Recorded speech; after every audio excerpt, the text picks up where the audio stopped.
Sot, le të studiojmë fjalën e Zotit me predikimin e titulluar Rëndësia e adhurimit. Themi se adhurimi i ditës së Shabatit, adhurimi i ditës së tretë, i festave dhe lutjet e rregullta, janë të gjitha adhurim ndaj Zotit.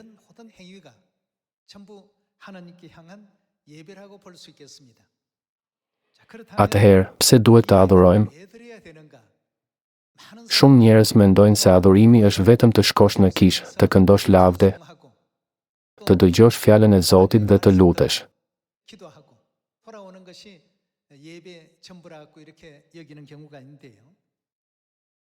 Sot, le të konfirmojmë nga Bibla qëllimin e vërtet të adhurimit që na dha Perëndia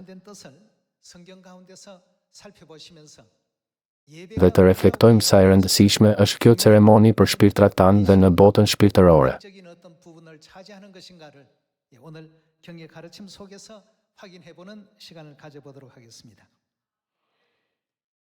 Le të hapim Psalmet, kapitulli i 50.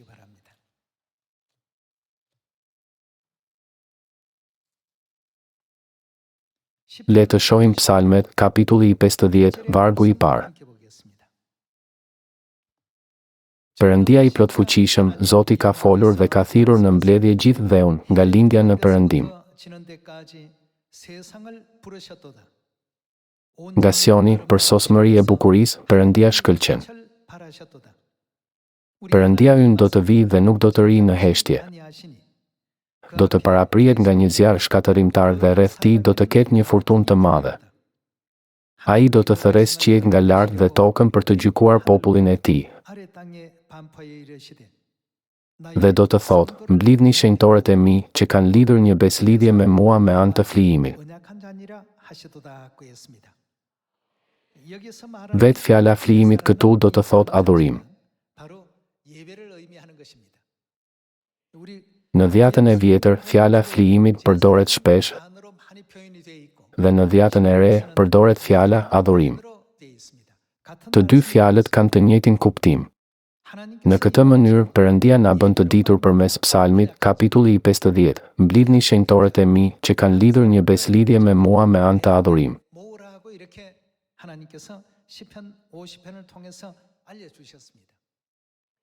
Atëherë, pse është i nevojshëm adhurimi dhe pse filloi ai që në fillim? Që njerëzimi ta kuptojë lehtësisht këtë, Zoti e shpjegon këtë çështje nëpërmjet historisë së kopshtit të Edenit. Nuk kishte nevojë për adhurim përpara se Adami dhe Eva të mëkatonin duke ngrënë nga pema e njohjes së të mirës dhe të së keqes.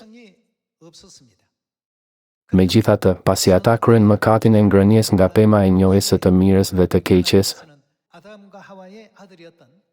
Perëndia zbuloi mënyrën për të rivendosur gjithë lavdinë e Edenit nëpërmjet Abelit dhe Kainit, bijve të Adamit dhe Evës. Që nga ajo kohë, shprehjet flijimi i Abelit dhe flijimi i Kainit filluan të shfaqeshin në Bibël. Me fjalë të tjera, me qëllim që ata të rivendosnin gjithë lavdinë e kopshtit të Edenit, të cilën e kishin humbur, Perëndia vendosi sistemin e adhurimit. Në fakt, ne jemi shpirtrat që mëkatuan në qiell dhe u hodhën poshtë në këtë tokë. Që ne të na falen mëkatet që kemi kryer në qiell dhe të takojmë Perëndin, adhurimi u vendos si një kohë hiri dhe një vend hiri. Kjo është arsyeja pse pjesëmarrja në shërbesat fetare në datat dhe oraret e caktuara është jashtëzakonisht e rëndësishme në jetën tonë të besimit. Nuk duhet të neglizhohet kurrë. Kjo ndodh sepse vullneti i Perëndisë që na lejon ne mëkatarëve nga qielli të falemi, përmbahet tërësisht në shërbesën e adhurimit.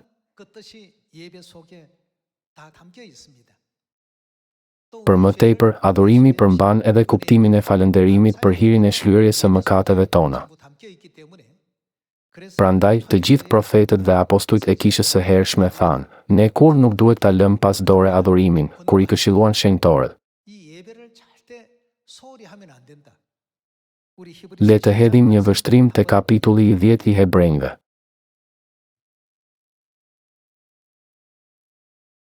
Hebrejve kapitulli 10 vargu i 22. Le t'i afrohemi me zemër të vërtet, me siguri të plot besimi,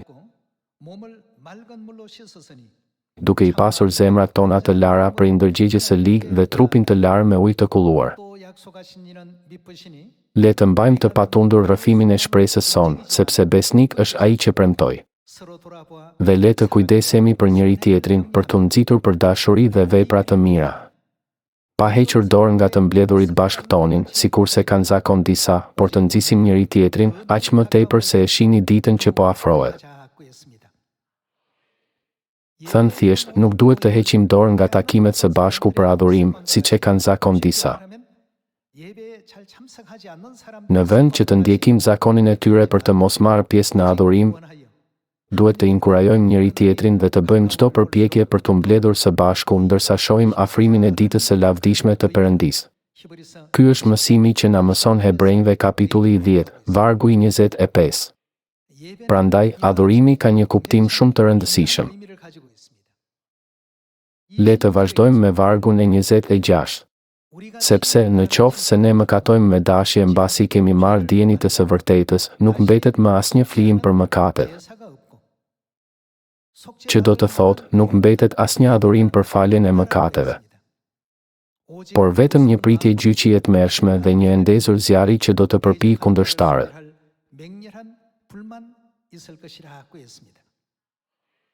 Në librin e Hebrejve kapitulli 10 mund të konfirmojmë mësimin dhe këshillën e ashpër të Biblës për të mos hequr dorë nga takimet së bashku për t'i ofruar adhurim Perëndisë, siç e kanë zakon disa. Përkundrazi, ne duhet të bëhemi fëmijët e tij që marrin pjesë në adhurim më me zell ndërsa dita e lavdishme e Krishtit afrohet. Atëherë, le të zbulojmë mësimin që na ofron profeti Isaia në lidhje me arsyen pse adhurimi u bë në mënyrë të pashmangshme i domosdoshëm për ne. Le të kthehemi te libri i Isais, kapitulli 59. Isaia kapitulli 59 vargu i parë. Ja, dora e Zotit nuk është tepër e shkurtër për të shpëtuar, as veshi i tij nuk është tepër i rënduar për të dëgjuar. Por paudhësitë tuaja kanë shkaktuar një ndarje midis jush dhe Perëndisë tuaj, dhe mëkatet tuaja kanë bërë të fshihet fytyra e tij prej jush, që të mos ju dëgjojë më. Sepse duart tuaja janë ndotur me gjak dhe gishtërinjtë tuaj me paudhësi, buzët tuaja thonë gënjeshtra, gjua juaj përshpërit çoroditje. Çfarë na ka ndarë nga Perëndia ynë? Paudhësitë tona na kanë ndarë nga Perëndia. Mëkati ynë krijoi një hendek midis nesh dhe Perëndisë. Marrëdhënia jonë me Perëndin është bërë e largët për shkak të mëkatit tonë. Atëherë, me çfarë mjetesh lejoi Perëndia që ky hendek të kapërcehej? Është nëpërmjet adhurimit që Perëndia e bëri të mundur që kjo ndarje të hiqet. Prandaj, Bibla na mëson se gjatë kohës së adhurimit, Perëndia është me ne. Ai gjithashtu na takon dhe na fal të gjitha mëkatet që kemi kryer në të kaluarën.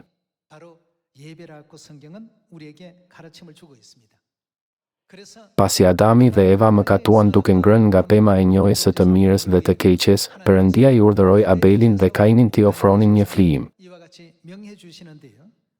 Le të kalojmë te kapitulli i 4 i Zanafilës. Le të hedhim një vështrim të Zanafila, kapitulli i 4, vargu i parë. Por Adami njohu Evën, gruan e tij, e cila u ngjis dhe lindi Kainin, dhe ai tha, fitova një burr nga Zoti. Pastaj lindi Abeli, vëllai i tij. Dhe Abeli u bë bar i kopesh, ndërsa Kaini u bë punonjes i tokës. Me kalimin e kohës, Kaini i bëri një ofertë frutash të tokës Zotit. Por Abeli i ofroi edhe ai të parlindurit e kopes së tij dhe yndyrën e tyre. Dhe Zoti e çmoi Abelin dhe dhuratën e tij. Por nuk çmoi Kainin dhe ofertën e tij. Dhe kështu Kaini u pezmatua shumë dhe fytyra e tij mori një pamje të dëshpëruar. Flijimi i Abelit dhe i Kainit përmenden për herë të parë në Zanafila, kapitulli i 4. Ja si e përshkruan shkruesi këtë skenë në kapitullin e 11 të Hebrejve. Hapim Hebrejve, kapitulli i 11.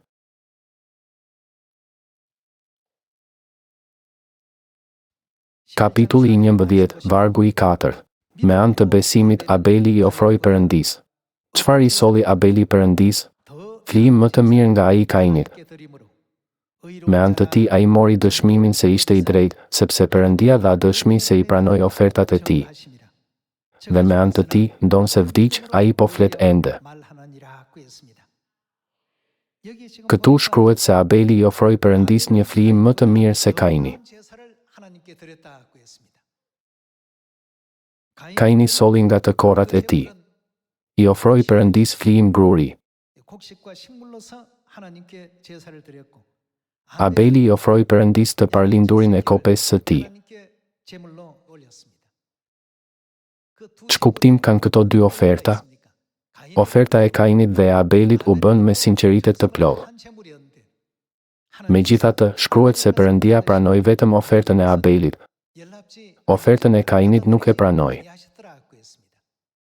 Cili ishte ndryshimi? Flijimi i Abelit ishte flijimi i gjakut. Që mëkatet tona të falen plotësisht, duhet sakrifica e Krishtit në kryq. Për këtë arsye që nga ditët e Abelit e Kainit, Perëndia kishte dalluar flijimet që donte nga ato që nuk donte.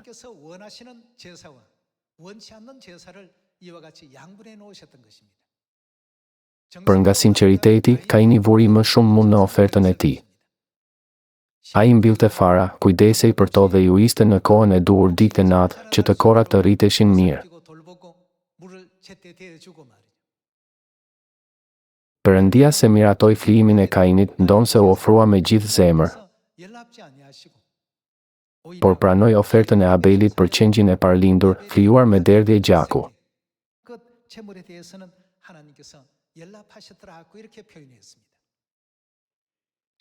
Nuk ishte problemi që flijimet e tyre ishin të ndryshme. Të dy bën shumë përpjekje për flijimin, por ajo që donte Perëndia ishte një flijim që mbarte kuptimin e faljes së mëkateve. Këtë e konfirmojmë nëpërmjet flijimeve të Abelit dhe Kainit. Kjo tregon si Krishti do ka përcente hendekun mes nesh dhe Perëndis me gjakun e tij. Le ta konfirmojmë këtë tek Efesianët kapitulli i 2. Le të shohim Efesianët kapitulli i 2, vargu i 13.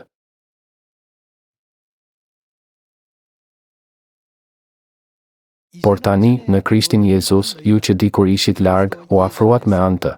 Me çfarë jemi afruar? Gjakut të Krishtit. Ç'ndodhi me gjakun e Krishtit që krahasohet me qengjin? Jemi afruar. Kjo u bë e mundur fal flijimit të Krishtit. Një arsye pse Perëndia e çmoi më shumë flijimin e Abelit dhe e pranoi, ishte sepse Krishti që krahasohet me qengjin do fal mëkatet e njerëzimit dhe do na afrojë më shumë me Perëndin me flijimin e tij në kryq.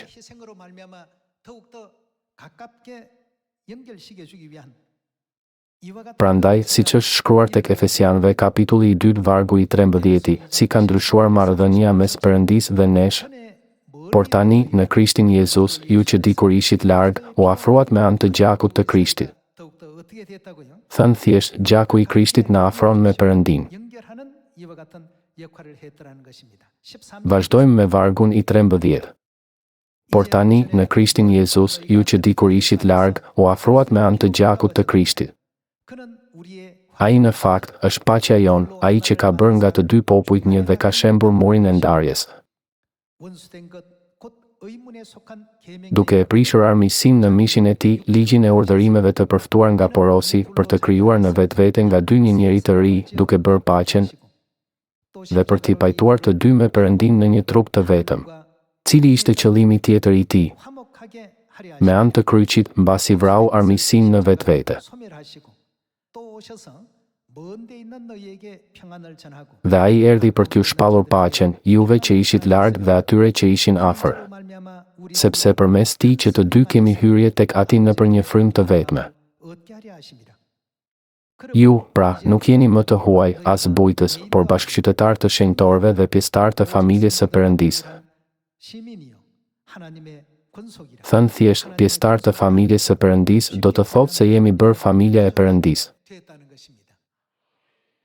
Të ndërtuar mbi themelin e apostujve dhe të profetëve, duke qenë Jezu Krishti vetë guri i qoshes. Me fjalët tek Efesianët kapitulli i 2, kuptojmë se dikur ishim larg Perëndisë prej mëkateve tona, e s'mund t'i afroheshim Atij. Por tani, në Krishtin Jezus, ne që dikur ishim larg, jemi afruar me anë të gjakut të Krishtit. Si pasojë, Bibla thotë se nuk jemi më të huaj, as bujtës, por bashkëqytetar të shenjtorëve dhe pjesëtar të familjes së Perëndisë. Thjesht, pjesëtar të familjes së Perëndisë do të thotë se jemi bërë familja e Tij. Perëndia na ka vënë në pozitën ku mund ta quajmë Perëndin atë e nën, dhe vëllezërit e motrat e Sionit në të vërtetën, vëllezër e motra.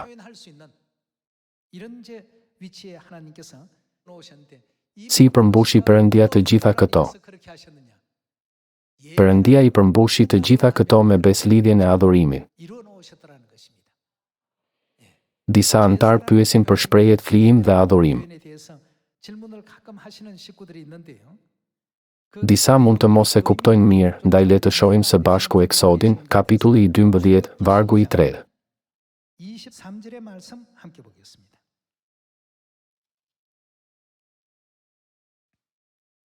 Le të shohim Eksodin, kapitulli i 12, vargu i 3. Sepse Zoti do të kaloj për të goditur egjiptasit, po, kur do të shoh gjakun mbi arkitraun dhe mbi dy shtalkat, Zoti do të kaloj më tej derës dhe nuk do ta lejoj shkatëruesin të hyjë në shtëpitë tuaja për t'ju goditur. Zbatojeni, pra, këtë si. Si çfarë duhet t'i zbatojmë këto udhëzime? Një porosi të përjetshme për ju dhe për bijtë tuaj. Kur të hyni në vendin që do t'ju japë Zoti, siç e ka thënë, zbatoni këtë rit. Kur bijtë tuaj do t'ju pyesin, ç'kuptim ka ky rit për ju? Ju do t'u përgjigjeni, kjo është. Çfarë është? Flija e Pashkës së Zotit që kaloi te shtëpive të bijve të Izraelit në Egjipt, kur goditi egjiptasit dhe i fali shtëpitë tona. Dhe populli u përkul dhe adhuroi.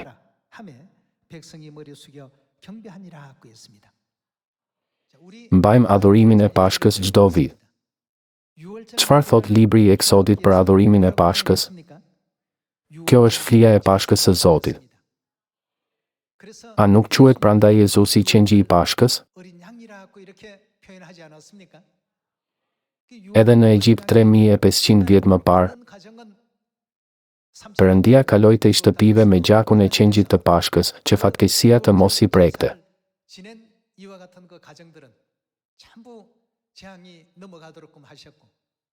Nga ana tjetër, e gjithë toka e Egjiptit u godit nga një mutate në të cilën çdo i parlindur, qoftë njeri apo kafsh, u vra.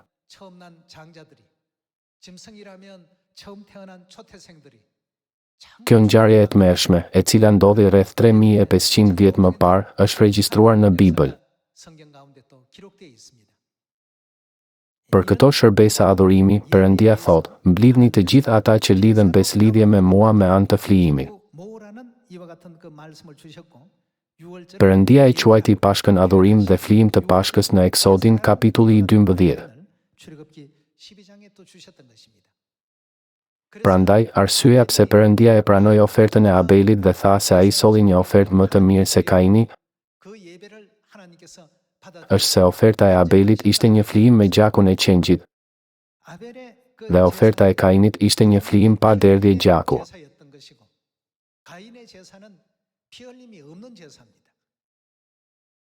Me që ishte një flijim me të kora, Perëndia e çmoi ofertën e Abelit më të mirë se të Kainit.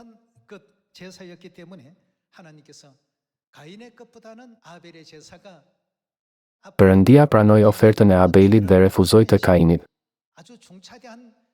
sepse vullneti i tij i madh për të falur gjithë mëkatet e njerëzimit në të ardhmen përmbahej në flijimin e gjakut.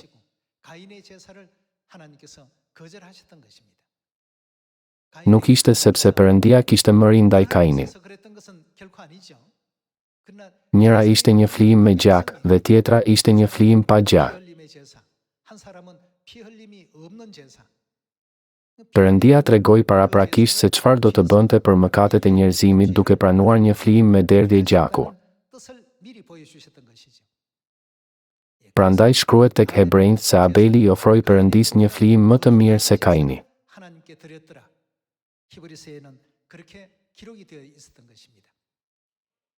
Në fund, kur Jezu Krishti erdhi si qengji i Pashkës dhe u flijua, ç'ndodhi me marrëdhënien e larguar mes Perëndisë dhe nesh? Përmes derdhjes së gjakut të tij në kryq, a nuk e rivendosi ai marrëdhënien?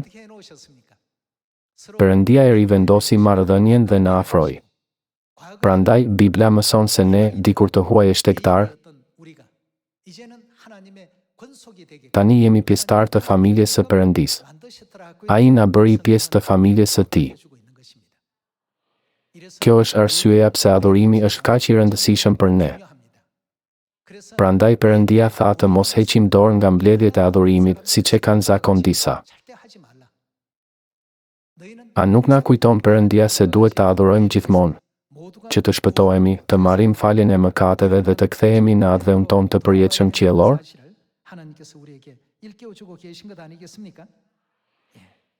Le të vërtetojmë më tej nga Bibla se Krishti u bë flijimi i Pashkës.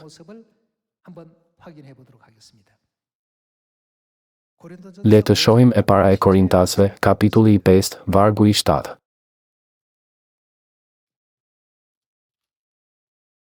Shohim kapitullin e 5, vargun e 7.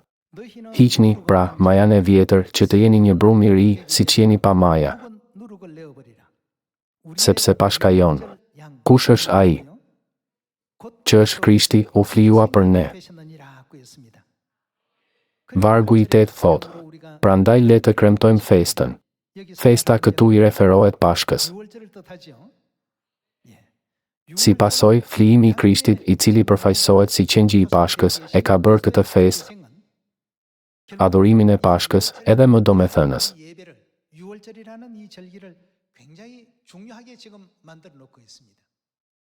Pa këtë flijim, a mund t'i afroheshim Perëndisë? Për shkak të mëkateve tona në qiell, ishim të destinuar të ndaheshim përgjithmonë. Por me flijimin e Krishtit në kryq, marrëdhënia jon me Perëndin u bë më e ngushtë. Në të kaluarën ishim të huaj, ishim bujtës. Na trajtonin si mysafir, por tani çfarë jemi bërë në Perëndi?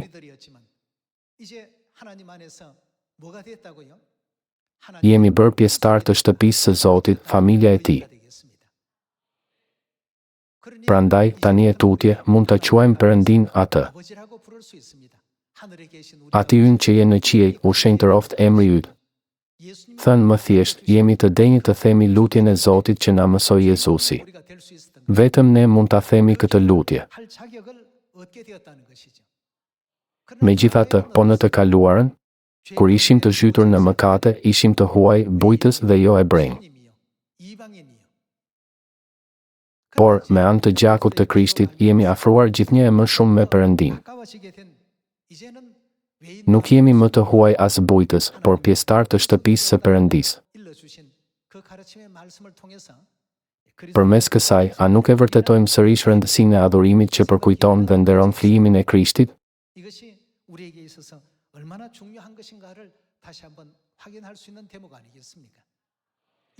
Përmes adhurimit, formohet marrëdhënia midis Perëndisë dhe nesh si atë nën dhe fëmijë.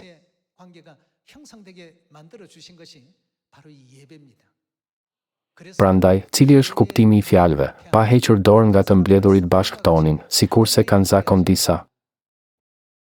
Çfarë duhet të bëjmë në lidhje me adhurimin ndaj Perëndisë? A nuk do të thotë kjo se duhet ta vlerësojmë adhurimin dhe të bëhemi fëmijë që e adhurojnë Perëndin siç duhet? Për më tepër, çdo t'u bëj Zoti atyre që kanë lidhur beslidhje me të përmes adhurimit, është shkruar se Zoti do t'i mbledhë. Le të shohim edhe një varg në librin e Eksodit, kapitulli i Ligjëratës së 54. Eksodi kapitulli i Ligjëratës së 54 vargu i 20. Dhe kerubinët do t'i kenë krahët e hapura me drejtim lart në mënyrë që të mbulojnë pajtuesin me krahët e tyre. Do të kenë drejtim nga njëri tjetri, ndërsa fytyrat e kerubinëve do të jenë të kthyera në drejtim të pajtuesit. Do ta vësh pastaj pajtuesin lart mbi arkën, dhe në ark do të futësh dëshminë që do të të javë. Aty unë do të të takoj nga lart mbi pajtuesin midis dy kerubinëve që janë mbi arkën e dëshmisë. Cilit vend i referohet kjo? A nuk shpjegon kjo sken vendin e shenjtë dhe vendin shumë të shenjtë? Në shenjtërore ndodhet vendi i shenjtë përpara dhe vendi shumë të shenjtë prapa. Ku janë kerubinët? Kerubinët janë në vendin shumë të shenjtë, pikërisht mbi arkën e beslidhjes. Çfarë bën Zoti atje? Ai premton të na takojë. Kur është kjo ditë që Zoti na ka lejuar ta takojmë atë, edhe pse ishim larg tij? Është dita e shlyerjes së mëkateve. Një herë në vit, në ditën e shlyerjes së mëkateve, priftit i hapet rruga për të hyrë në vendin shumë të shenjtë dhe Perëndia thotë: aty unë do të të takoj. Prandaj, pa sakrificë, do me thënë pa adhurim, a ka ndonjë pikë kontakti midis Zotit dhe njerëzimit? Absolutisht jo. Përmes adhurimit, Zoti na thërret ne, të larguarit nga mëkati, dhe na afron me të. Nëpërmjet sakrificës së Krishtit me gjakun e tij, Perëndia na dha të drejtën të jemi antar të familjes së tij. Prandaj, s'duhet ta lëm pas dore adhurimin, qoftë i ditës së Shabatit, adhurimi i ditës së tretë, apo i festës. Përmes çdo adhurimi, Zoti dëgjon me vëmendje lutjet tona dhe plotson dëshirat tona. E gjithë kjo vepër kryhet përmes adhurimit. Ndonë se mbajmë rregullisht shërbesën e adhurimit, s'duhet ta ofrojmë verbërisht, pa njohur arsyen a vullnetin e Perëndisë, por me kuptueshmëri. Që të adhurojmë me kuptueshmëri, duhet të dimë saktë nëse dita e adhurimit ku Perëndia premtoi të na takojë përmes beslidhjes është e shtuna apo e diela. Dhe nëse festa e tij është Krishtlindja apo Pashka. Kështu, as duhet t'i ofrojmë Perëndisë adhurimin e vërtet që ai dëshiron, si sakrifica e Abelit. Sot, njerëz të panumërt në botë mbajnë adhurimin e së dielës, por a është kjo sakrificë si ajo e Abelit që i pëlqen Perëndisë? A nuk përkon adhurimi i Shabatit me sakrificën e Abelit? As duhet ta kuptojmë këtë saktë dhe ta ofrojmë shërbesën e adhurimit sipas beslidhjes së Perëndisë? Sot, ne po mbajmë shërbesën e ditës së Shabatit, një beslidhje me Perëndin. Gjithashtu mbajmë Pashkën. Gjithashtu mbajmë shërbesat e adhurimit për 7 festat në 3 kohë. Edhe veli që mbani sot është mënyra e saktë e adhurimit, caktuar nga Perëndia si rregull në Bibël.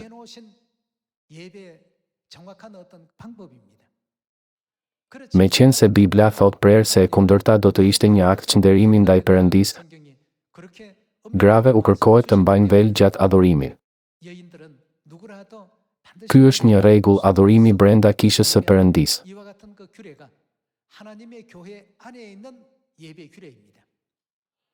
A nuk është ky një rregull adhurimi i zbatuar që nga epoka apostolike? I kërkoi popullit qiellor të krenohet me rregulloret e adhurimit që mbajmë dhe të ruaj adhurimin e vërtet,